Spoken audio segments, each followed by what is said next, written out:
Hello everyone, welcome back to your own channel Human Canvas Official. हमारी CUET PG 2026 psychology की journey में हम अपनी unit number 2 that is research and statistics in psychology वो धीरे धीरे कंप्लीट कर रहे हैं। उसी सेकंड यूनिट का आज हम एक नया टॉपिक देखने वाले हैं दैट इज वेरी इंपॉर्टेंट, जो कि रिसर्च के लिए सबसे इंपॉर्टेंट पार्ट है कि what is a hypothesis and what is hypothesis and जो रिसर्च के स्टेप्स होते हैं कि what are the steps in any research. जब भी कोई रिसर्च हम करते हैं तो उसके अंदर कौन कौन से स्टेप्स हमें लेने होते हैं और एक हाइपोथेसिस क्या होती है, वो कैसे बनती है, एंड हाइपोथेसिस कितने टाइप की होती है, 1 टेल 2 टेल। आपने ये बहुत बार सुना होगा और आपके जो भी कंफ्यूजन है, आई होप आज के वीडियो के बाद आपके जो सारे के सारे कंफ्यूजन दूर हो जाएंगे और आपको ये टॉपिक अच्छे से समझ आएगा। So let's start today's video. आप यहाँ पे देख सकते हैं कि व्हाट इज हाइपोथेसिस, कि हमारी हाइपोथेसिस क्या होती है, और जो आज का हमारा टॉपिक होने वाला है that is steps of research, कि रिसर्च के अंदर कौन कौन से स्टेप्स होते हैं। कि पहले हम रिसर्च में सबसे पहले क्या करते हैं, देन सेकंड, थर्ड, फोर्थ, और जब हमारे पास कोई रिजल्ट आता है, रिजल्ट तैयार होता है, तो लास्ट में हम जो जर्नलाइजेशन करते हैं पब्लिक के ऊपर, जो हमारी पॉपुलेशन होती है, उससे पहले कौन से स्टेप्स हमें लेने होते हैं। और जो हाइपोथेसिस है वो एक बहुत ही इंपॉर्टेंट टॉपिक है CUET PG के लिए भी। So let's see. So first step in any research that is formulating the research problem. Research problem formulating means कि जो हमारे पास सबसे पहले हमें देखना है कि प्रॉब्लम क्या है, या फिर हम इसको बोल सकते हैं कि गैप इन नॉलेज, कि हमारे पास कोई प्रॉब्लम होगी। मान लीजिए कि why the bad light conditions impact study, like study scores, जो बुरी लाइट की कंडीशन है, या फिर लो लेवल ऑफ कंसंट्रेशन जो है वो स्टडीज में मार्क्स को कैसे लूज कर देता है। तो ये जो वेरिएबल्स हैं ये हमारे पास एक प्रॉब्लम है जिसका सॉल्यूशन हम ढूंढने वाले हैं। ऐसी कोई भी प्रॉब्लम हमारे पास हो सकती है, 2 वेरिएबल्स के बीच, 3 वेरिएबल के बीच। तो हम धीरे धीरे बाद में उनके बीच के रिलेशन को, या जो हमारे पास प्रॉब्लम निकल के आई उसके सॉल्यूशन के लिए हम आगे रिसर्च करने वाले हैं। तो सबसे पहला स्टेप हमारे पास होगा प्रॉब्लम, कि फॉर्मुलेटिंग द रिसर्च प्रॉब्लम, कि रिसर्च में प्रॉब्लम क्या है, कि व्हाट इज द प्रॉब्लम। जो सेकंड हमारा स्टेप होगा दैट इज लिटरेचर सर्वे, या फिर हम उसको रिव्यू ऑफ लिटरेचर बोलते हैं। तो हमारे पास जो प्रॉब्लम आई जिसको लेकर हम फ्यूचर में लाइक अभी प्रेजेंट में रिसर्च करने वाले हैं, तो उस रिसर्च के लिए हो सकता है पहले भी साइकोलॉजिस्ट ने या रिसर्चर्स ने उस सेम टॉपिक पे रिसर्च की हो। तो हमें जितने भी उस टॉपिक पे पहले प्रीवियस में जो रिसर्च हो चुकी हैं वो सारी की सारी रिसर्च को स्टडी करना है। उसको बोलते हैं रिव्यू ऑफ लिटरेचर, कि पहले जितना भी लिटरेचर उस सेम प्रॉब्लम के ऊपर, हाइपोथेसिस जो हमने बनाई या उसको बाद में देखेंगे, जो हमारे पास प्रॉब्लम आई उसके ऊपर जितने भी प्रीवियस या पास्ट में रिसर्च हो चुकी हैं, क्या उनके रिजल्ट्स निकले, उन सबको हमें एक बार उस जो भी लिटरेचर हमारे पास होगा उसको स्टडी करना है, ताकि हम देख सके कि हमारी प्रॉब्लम का सॉल्यूशन वहां पे तो नहीं है, या वहां पे जो जो गैप्स हैं उनको हम निकालेंगे, कि कौन सी जो गलतियां थी जो बाकी रिसर्चर ने की, हम उनको सुधारने की कोशिश करेंगे, और हमारे लिए जो इंपॉर्टेंट डेटा होगा वो हम वहां से लेंगे। तो अपनी प्रॉब्लम के बाद हम अपना रिव्यू ऑफ लिटरेचर करेंगे।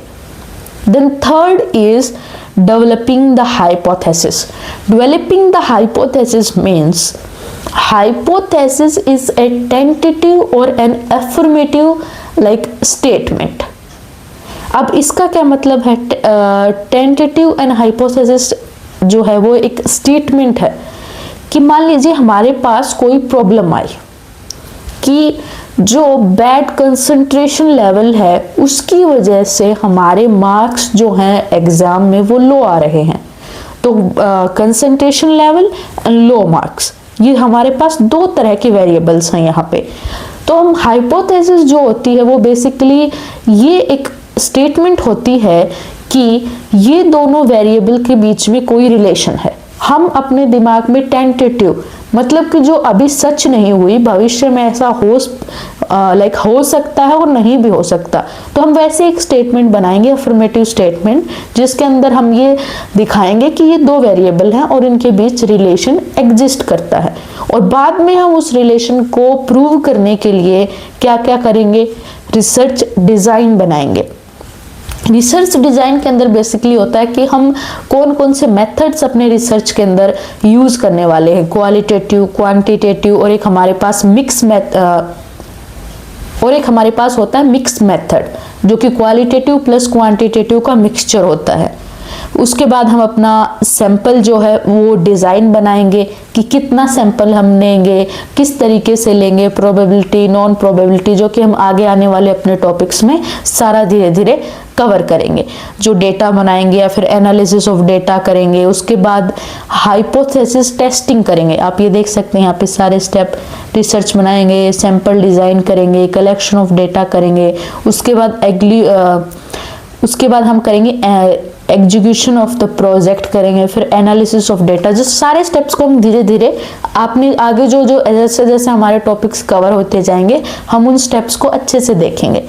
तो जो आज का हमारा टॉपिक है, देखिए आप लास्ट रिसर्च का जो स्टेप है वो देखिए, हाइपोथेसिस टेस्टिंग, कि जो हमारी हाइपोथेसिस होगी वो सबसे लास्ट में जब डेटा सैंपल सब कलेक्ट हो चुका होगा, तो वो जो हमने एक स्टेटमेंट बनाई थी उसकी हम टेस्टिंग करेंगे कि हम वो स्टेटमेंट प्रूव कर पाए या नहीं कर पाए।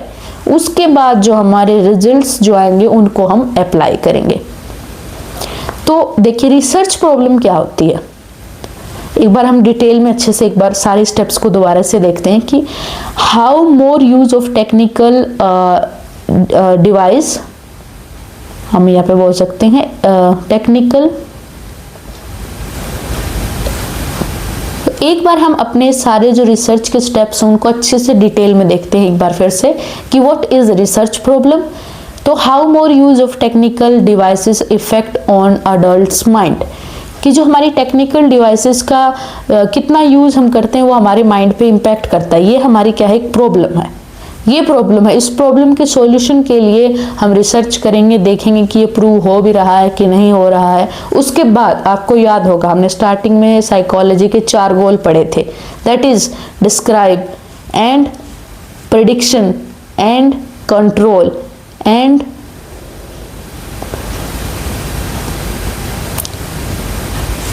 हमने इस यूनिट के स्टार्टिंग में साइकोलॉजी के 4 गोल्स पढ़े थे जो कि आपको आई होप याद होंगे, that is describe, explanation, prediction and control. तो जैसे ही हमारी प्रॉब्लम होगी हम उसके सॉल्यूशन के लिए रिसर्च करेंगे, जो भी उसके सॉल्यूशन निकलेंगे उसके बाद हम अपने कंट्रोल हम करेंगे।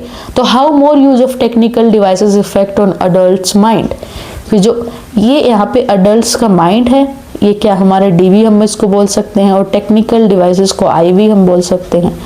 आई होप आपने ये सारे टॉपिक्स पहले देखे होंगे, तभी आपको ये समझ आएगा। IV is independent variable, DV is dependent variable. या फिर हम बोल सकते हैं हाउ एंजाइटी इम्पैक्ट माइंड, कि एंजाइटी हमारे माइंड को कैसे इम्पैक्ट करती है। इस तरह की जो जो प्रॉब्लम्स होंगी रिसर्च के अंदर, पहले हमें अपनी प्रॉब्लम को अच्छे से डिस्क्राइब करना है कि this is the main problem. आपने देखा होगा ऑपरेशनल डेफिनेशन होती है रिसर्च के अंदर, जिसके अंदर हमें अपनी जो प्रॉब्लम है उसको जितने ज़्यादा वर्ड्स में, जितने ज़्यादा अच्छे से एक्सप्लेन कर पाएँ उतना उसको एक्सप्लेन करना है। उसके बाद रिव्यू ऑफ लिटरेचर, हमने देखा कि रिव्यू ऑफ लिटरेचर क्यों करते हैं हम, कि पहले जो जो स्टडीज हो चुकी प्रीवियस में उनको क्यों देखना हमें। अवॉइड रिपीटिशन हो सकता है सेम स्टडी पहले हो चुकी हो, हम बेवजह ही उस पर अपना इतना पैसा टाइम इन्वेस्ट करें और हमें पीछे के जो लिटरेचर हमारे पहले के रिसर्चर ने उसी सेम टॉपिक पे रिसर्च की, हमें हो सकता है उससे ही अपना सॉल्यूशन निकल आए। या फिर fill in gaps of knowledge, कि जो पहले की रिसर्च हो चुकी हो सकता है उसमें कुछ ऐसे गैप रह गए हो नॉलेज के, या जो अभी एडवांसमेंट हो गया उसकी वजह से पीछे की जो चीज़ें छूट गई रिसर्चर से वो हम फिल कर पाएँ। या existing research on our topic, ताकि हम अपने टॉपिक पे रिसर्च करेंगे तो पीछे की रिसर्च को भी देखें। इसीलिए पास्ट की जो हिस्ट्री होती है हम वो पढ़ते हैं। ताकि जो पास्ट में लोगों ने गलतियां की वो हम ना दोहराएं। एंड थर्ड इज हाइपोथेसिस, जो कि आज का हमारा इंपॉर्टेंट टॉपिक है। So what is hypothesis? And hypothesis a tentative and affirmative statement. Yes, we can test a hypothesis. हम इसका टेस्ट भी कर सकते हैं।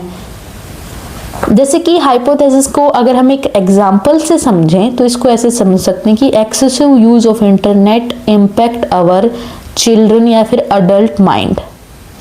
तो माइंड क्या हो गया, डीवी हो गया, इंटरनेट क्या हो गया, आईवी, इंडिपेंडेंट। तो ये हमने एक रिलेशन बताया, एक स्टेटमेंट हमने बनाई, हमें अभी नहीं पता कि ये करता भी है इम्पैक्ट कि नहीं करता, इसलिए हम इसको एक टेंटेटिव स्टेटमेंट बोलेंगे कि हाँ हमने एक स्टेटमेंट बना दी कि माइंड जो है वो इम्पैक्टेड है एक्सेसिव यूज ऑफ इंटरनेट की वजह से। अब हमें ये देखना है कि ये सच में हम प्रूव कर पाएंगे कि नहीं, इसीलिए जो क्वांटिटेटिव डेटा होता है उसी के अंदर इस हाइपोथेसिस को यूज किया जाता है, क्वालिटेटिव के अंदर हाइपोथेसिस यूज नहीं की जाती। और हम इसके में रिलेशन देखते हैं अपने इंडिपेंडेंट, आईवी और डिपेंडेंट वेरिएबल के ऊपर हाइपोथेसिस के अंदर। तो आई होप हाइपोथेसिस आपको समझ आ गई होगी कि पहले से एक स्टेटमेंट हम तैयार कर लेते हैं कि भाई हम ऐसे रिसर्च करने वाले हैं और ऐसा ऐसा होगा, ये हमने प्रिडिक्ट किया, टेंटेटिव स्टेटमेंट बनाई। अब इसको हम करेंगे रिसर्च से प्रूव। तो हाइपोथेसिस 2 टाइप की होती है, आपने बहुत बार देखा होगा, PYQs में भी आपने देखा होगा, और ये बहुत ही इंपॉर्टेंट टॉपिक है कि 2 टाइप्स ऑफ हाइपोथेसिस। तो पहला हमारा है नल हाइपोथेसिस और दूसरा हमारा है अल्टरनेटिव। जो नल है उसको H0 से रिप्रेजेंट किया जाता है। तो हम देख लेते हैं कि पहले नल और अल्टरनेटिव होता क्या है। तो जो नल हाइपोथेसिस होती है दैट इज कि हम इसको सिंपल वर्ड्स में समझने वाले हैं कि हमने एक स्टेटमेंट बना दी कि भाई जो हमारा इंटरनेट एक्सेसिव यूज है वो हमारे माइंड को इम्पेक्ट करता है। अभी हमें उसके रिजल्ट्स ना ही पता और ना ही ये हमें पता है कि आगे ये हो सकता ना भी करता हो, लेकिन हमने एक ऐसी स्टेटमेंट बना दी नकली की। तो हाइपोथेसिस अब 2 तरह की होगी, हमने एक बना दी। अब उसमें 2 तरीके से कैसे देखेंगे, देखिए कि जो नल हाइपोथेसिस होती है वो कहती है कि जो हमारा आईवी और डीवी था, हमारा इंटरनेट क्या था, आईवी था, माइंड क्या था, डिपेंडेंट वेरिएबल डीवी था। नल हाइपोथेसिस ये कहती है कि जो वेरिएबल्स हमारे हैं माइंड और एक्सेसिव इंटरनेट यूज, उनके बीच में कोई रिलेशन नहीं है। कि हाइपोथेसिस ने ये बोला कि इनके बीच में कोई रिलेशन नहीं, और मीन जो होगा वो 0 होगा कि क्योंकि कोई रिलेशन ही नहीं होगा। इसीलिए अगर हमें अपनी स्टडी को कंटिन्यू करना है तो जो हमने स्टेटमेंट बनाई उसमें हमारी नल ये कहती है कि इनके बीच कोई रिलेशन ही नहीं है, ये स्टडी हो ही नहीं सकती। इसीलिए हमें अपनी नल हाइपोथेसिस को रॉन्ग प्रूव करना है और अल्टरनेटिव को प्रूव करना है, क्योंकि अल्टरनेटिव जो हाइपोथेसिस है वो कहती है कि there is a relation between variables, वो हमारी तरफ है, हमें हमारी सहायता कर रही है और कह रही है कि इनके बीच में रिलेशन है। और जो दूसरी है हाइपोथेसिस नल, वो रिजेक्ट कर रही है कि कोई रिलेशन नहीं, इसलिए हम उसको डिस्प्रूव करेंगे और जो अल्टरनेटिव है उसको प्रूव करेंगे। और जो अल्टरनेटिव का सिंबल होता है that is HA and H1। Alternative hypothesis means we can proceed our research, कि हम अल्टरनेटिव को अगर प्रूव कर पाए तो हम आगे अपनी रिसर्च को इजीली कर पाएंगे।